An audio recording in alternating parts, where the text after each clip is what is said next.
दिल्ली शहर में रहने वाली ऐश्वर्या दिखने में बेहद खूबसूरत थी। अपने माता पिता धर्मेंद्र और हेमा की वो इकलौती बेटी थी, जिस वजह से वो उनकी बेहद लाडली थी। ग्रेजुएशन पूरी होने के बाद उसके माता पिता उसकी शादी के लिए लड़का ढूंढने लगे।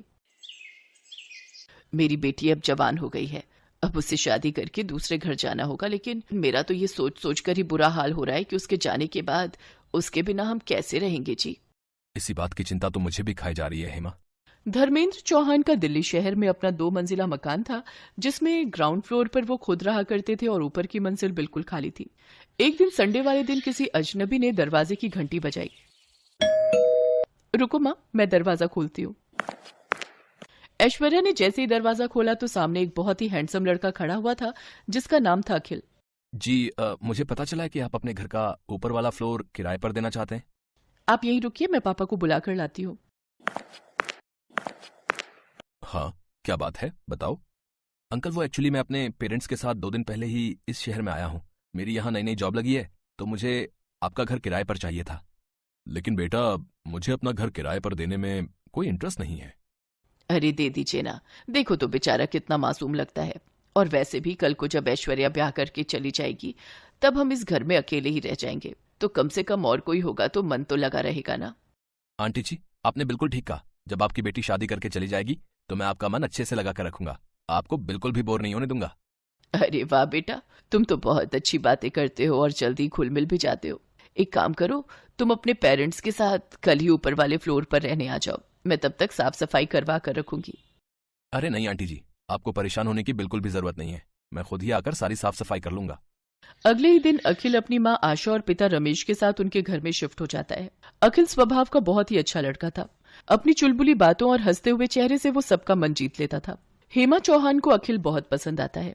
अब अखिल को उस घर में रहते हुए कुछ दिन बीत चुके थे। एक शाम हेमा अपने पति धर्मेंद्र से कहती है, अखिल कितना प्यारा लड़का है ना। हाँ, आजकल के जमाने में भला ऐसे लड़के मिलते कहाँ हैं। अपने माता पिता को खाना तक बनाकर खिलाता है। अजी, खाने की क्या बात करते हो, जब उसकी मेड नहीं आती तो वो घर का भी सारा काम खुद ही करता है। हमारी बेटी को भी काश ऐसा ही कोई लड़का मिल जाए। ऐसा ही कोई क्यों, अपना अखिल बुरा है क्या? लेकिन वो तो हमारे किराएदार हैं। हाँ तो ये तो अच्छी बात है ना, इससे हमारी बेटी भी अपने पास ही रहेगी। आप हाँ कहो तो मैं कल ही उसके माता पिता से रिश्ते की बात आगे बढ़ाती हूँ। हाँ ठीक है।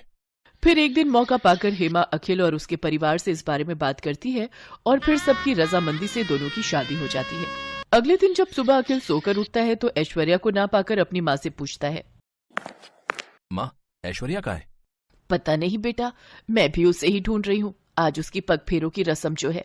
लेकिन ऐश्वर्या तो बड़े मजे से अपने पेरेंट्स के पास जाकर चाय पी रही थी। ऐश्वर्या, तुम वहां क्या कर रही हो? चाय पी रही हूँ, मुझे अपने इस कप में ही चाय पीना पसंद है और बाथरूम भी मैं सिर्फ अपना ही यूज करती हूँ। ऊपर का वो रूम मुझे पसंद नहीं। अरे बहू, आज तुम्हारी पग फेरों की रस्म थी, लेकिन तुम तो अकेले ही मायके पहुंच गई। चलो कोई नहीं, अब मैं अखिल को नीचे भेजती हूँ तुम्हें लेने के लिए। क्या सासू माँ, आप भी आ तो रही हूं मैं। इसके बाद आशा उसे पहली रसोई बनाने के लिए कहती है, लेकिन 5 मिनट के अंदर ही ऐश्वर्या हलवा लेकर पहुंच जाती है। अरे वाह, हमारी बहू तो बहुत तेज है। 5 मिनट भी नहीं हुए इसे गए हुए और हलवा बनाकर ले आई। नहीं पापा जी, ये तो नीचे मम्मी ने बनाया था तो मैं ऊपर ले आई। बहू, अब वो तुम्हारा मायका है और ये तुम्हारा ससुराल। हाँ तो क्या फर्क पड़ता है। अच्छा वो सब छोड़िए और ये बताइए कि आप इस महीने का किराया कब दे रहे हैं। पापा ने कहा था आपसे पूछ लूं। लेकिन बहू, अब तो हम रिश्तेदार हैं, क्या अभी भी तुम्हारे पापा हमसे किराया लेंगे? हाँ पापा जी, मेरे पापा ना हिसाब के एकदम पक्के हैं।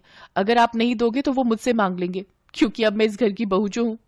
ऐसे ही एक रोज जब ऐश्वर्या और निखिल अकेले में बैठकर बातें कर रहे होते हैं तो ऐश्वर्या की माँ उसे आवाज देकर नीचे बुला लेती है। ऐश्वर्या बेटी, कहाँ हो तुम, जल्दी से नीचे आ जाओ। कहाँ जा रही हो? अब ये तुम्हारा ससुराल है। मैंने तुमसे कहा था ना कि मुझे नींद अपने कमरे में ही आती है। इतना कहकर वो वहां से चली गई। अगले दिन अखिल घर का राशन लेने जा रहा था तो हेमा ने भी उसे अपनी लिस्ट पकड़ा दी। अरे दामाद जी, जरा ये मेरा भी राशन लेते आना। ठीक है आंटी, मेरा मतलब है सासू माँ। ऊपर वाले फ्लोर पर खड़े रमेश और आशा ये सब देख रहे थे। हे राम, ये ऊपर ससुराल और नीचे मायके में ना जाने और क्या क्या दिन देखना पड़ेगा। ऐसे ही कुछ दिन बीत जाते हैं और ऐश्वर्या प्रेग्नेंट हो जाती है। घर में सभी ये जानकर बहुत खुश थे। देखते ही देखते उसे 7 महीने पूरे हो जाते हैं। उफ, यहाँ ऊपर वाले फ्लोर पर तो कितनी गर्मी है, एसी तक नहीं है यहाँ। मुझे ना इस प्रेगनेंसी में ये गर्मी बर्दाश्त नहीं हो रही, इसलिए अब मैं कुछ महीने अपने मायके, मेरा मतलब है नीचे ही रहूंगी, और जब बच्चा पूरे 3 महीने का हो जाएगा तभी ससुराल मतलब ऊपर आऊंगी। लेकिन ऐश्वर्या, ये बात ठीक नहीं है। कोई बात नहीं बेटा, जाने दे बहू को, ऐसी हालत में इसे परेशान ना कर। और ये 4 सीढ़ी नीचे तो जा रही है, जब तेरा दिल करे मिलाए कर इससे। नहीं मम्मी जी, ये बात ठीक नहीं। अखिल 10 दिन में एक बार मिलने आ सकते हैं। अरे आखिरकार वो मेरा मायका है ना, अखिल जी का रोज रोज वहां आना अच्छी बात नहीं। ठीक है बहू, जैसा तुम्हें ठीक लगे। काफी सोच विचार के बाद अखिल एक दिन धर्मेंद्र से मिलने नीचे जाता है। अरे आओ आओ दामाद जी, आज मैं आपका दामाद नहीं बल्कि किराएदार बनकर आया हूँ। पापा, हम ये घर खाली करना चाहते हैं। तभी ऐश्वर्या और हेमा भी वहां आ जाती हैं। लेकिन क्यों अखिल, ये मेरा मायका भी तो है। इसलिए तो खाली करना चाहता हूँ क्योंकि ऊपर ससुराल और नीचे मायके ने मुझे मेरी ही बीवी बच्चों से दूर रहने पर मजबूर कर दिया है। और हाँ, कल ही हम यहाँ से शिफ्ट हो रहे हैं अपने नए घर में, तो परसों मैं अपनी बीवी को लेने आऊंगा एक दामाद बनकर।